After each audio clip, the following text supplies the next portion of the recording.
فتفرق بكم عن سبيله ذلكم وصاكم به لعلكم تتقون আছে কিনা একই শব্দ আছে কিনা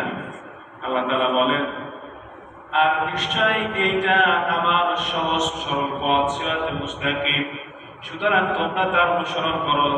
ওয়ালা তাত্তাবিউস সুবুলা অন্য পথে অনুসরণ করিও না ফাতাফাররাকা বিকুম আন সাবিলিহি তাহলে তোমাদেরকে তার পথ থেকে বিচ্ছিন্ন করে দিবে যালিকুম ওয়াসাকুম তিনি তোমাদেরকে নির্দেশ দিচ্ছেন সেই বিষয়গুলোর ব্যাপারে লাআল্লাকুম তাত্তাকুন যাতে করে তোমরা মুত্তাকি হতে পারো সুবহানাল্লাহ।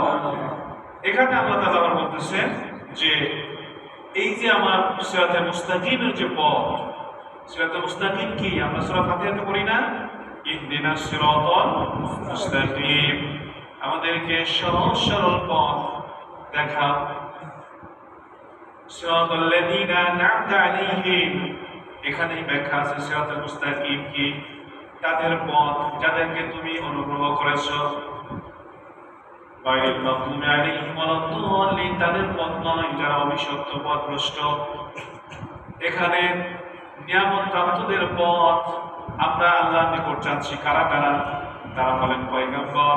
তারা হলেন মুত্তাকি তারা হলেন সালিহিন সুবহানাল্লাহ। তাহলে সিরাতে মুস্তাকিম শুধু ফাতিহাতে চাই কিন্তু বাস্তবে আমরা অর্জন করার চেষ্টা করি না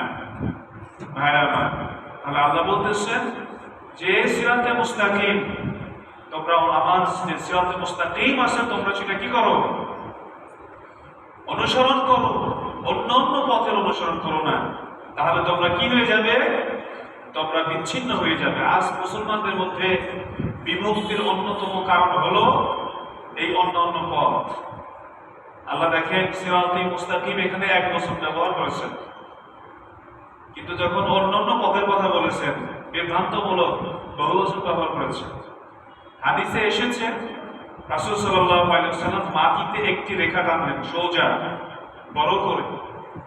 আর আশেপাশে অনেকগুলো ছোট ছোট রেখা আঁকলেন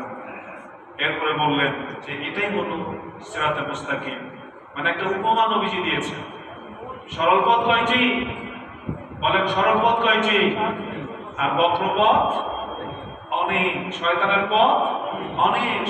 পথ অনেক পথের কারণে মুসলমানদের মধ্যে আজ বিচ্ছিন্ন অনেক পথের কারণে কি আল্লাহ এটা বলছেন ওয়ালা তাত্তাবিউস সুবুলা তোমরা অন্য পথসমূহের অনুসরণ করিও না ফাতাফাররাকা বিকুম আন সাবিলিহি তাহলে তোমরা সিরাতে মুস্তাকিম থেকে বিচ্ছিন্ন হয়ে যাবে। আজ মুসলমানের দলের শেষ নাই কাফেরদের মধ্যেও মনে এত দল নাই যেটা আমাদের মধ্যে আছে কারণ কি ওই যে বিভিন্ন মতের পথ। তাহলে যদি আমরা সিরাতে মুস্তাকিম অনুসরণ করি লাআল্লাকুম তাত্তাকুন তাহলে আমাদের তাকওয়া অর্জন হবে। তাহলে পাঁচটা বিষয় আমরা জানলাম তাকওয়া অর্জনের কয়টা বিষয় জানলাম এক নম্বর হলো ইবাদত এক নম্বর কি ইবাদত দুই নম্বর হলো কোরআনকে আঁকড়ে ধরা তিন নম্বর হলো কিসাস চার নম্বর হলো সাওম বা রোজা পাঁচ নম্বর হলো সিরাতে মুস্তাকিমের উপরে চলা। এগুলো একটার সাথে একটা সম্পৃক্ত যদিও আল্লাহ তাআলা কি করেছেন আলাদাভাবে উল্লেখ করেছেন। তো ভাইয়েরা আমরা যদি